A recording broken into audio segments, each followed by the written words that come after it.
शाकाहारी पराठातील सर्वात सोपी रेसिपी कोणती असेल तर हा लसूण चिवडा।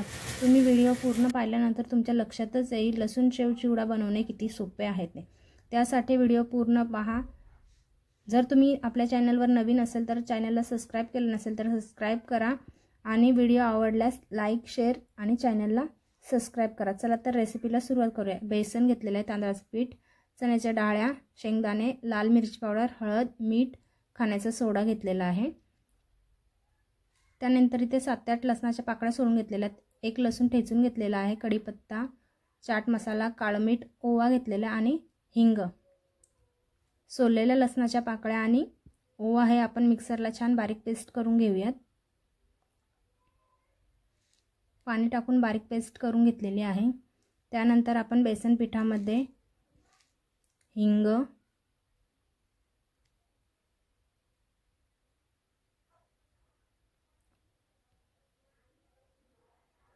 खाण्याचा सोडा, मीठ आणि लाल मिरची पावडर थोडीशी घातलेली आहे, अर्धा चमचा। त्यानंतर हळद पाव चमचा घातलेली आहे। तांदळाचं पीठ घेतलेलं आहे, हे घालून छान मिक्स करून घेणार आहोत आपण। पाणी न घालता सुक्कच मिक्स करून घ्यायचं आहे पहिल्यांदा। हे छान मिक्स करून झाल्यानंतर त्यात 2 ते 3 पळ्या तेल गरम करून घेतलेलं आहे, मिक्स करून घेणार आहोत चमच्याच्या साहाय्याने। त्यानंतर त्यातील 1 ते 2 चम्मच पीठ काढून घेणार आहोत, आपण साईडला ठेवणार आहोत छोट्या वाटीमध्ये।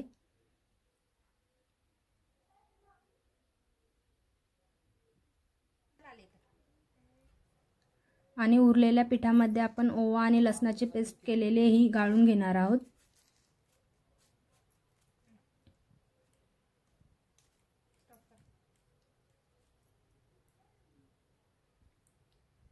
आणि हे थोडं थोडं पाणी टाकत छान मिक्स करून घ्यायचं आहे आपल्याला।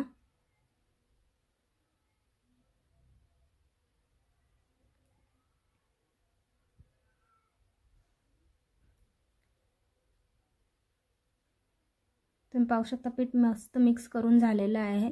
आता हाताला तेल लावून छान गोळा करून घ्यायचा याचा।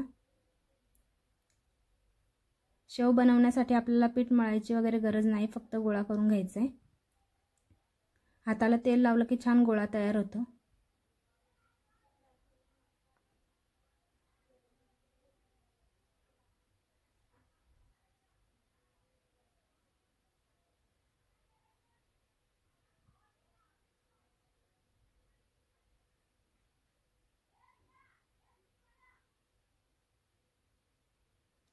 पिठाचा गोळा तयार आहे। आता उरलेलं पीठ आपण छान मिक्स करून घेणार आहोत। भजीला लागतं त्याप्रमाणे भजीसारखं मिक्स करून घेणार आहोत पातळसर। तेल गरम करून घेतलेलं आहे, त्याच्यावर एक झारा ठेवलेला आहे आणि त्यामध्ये हे पातळ पीठ आपण झाऱ्यामध्ये काढून घेणार आहोत। त्यामुळे छान अशी बुंदी पडते आपली। बुंदी छान गोल्डन रंग होईस तोपर्यंत तळून घ्यायची आपल्याला।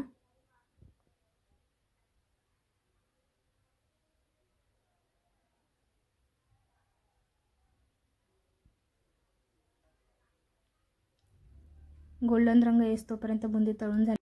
छान चकलीचा साचा घेणार आहोत। त्यानंतर त्यामध्ये अशी ही प्लेट असते, त्यासाठी आपण पापडी बनवणार आहोत। यामध्ये चपातीच्या गोळ्या एवढा गोळा घेऊन आपण याची पापडी बनवून घेणार आहोत।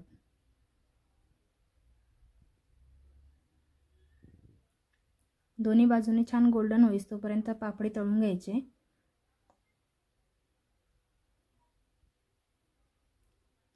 पापडी तळून झालेली आहे। आता बारीक शेवचा आपण प्लेट घेणार आहोत आणि तेलामध्ये शेव पाडून घेणार आहोत।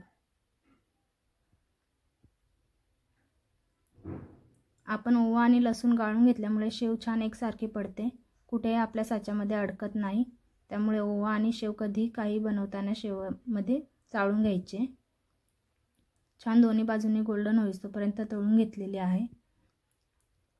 त्यानंतर आपण ठेचून घेतलेला लसूण सुद्धा छान अगदी गोल्डन होईस तोपर्यंत तळून घ्यायचा आहे। त्यानंतर कढीपत्ता सुद्धा कुरकुरीत होईस तोपर्यंत तळून घ्यायचा आहे।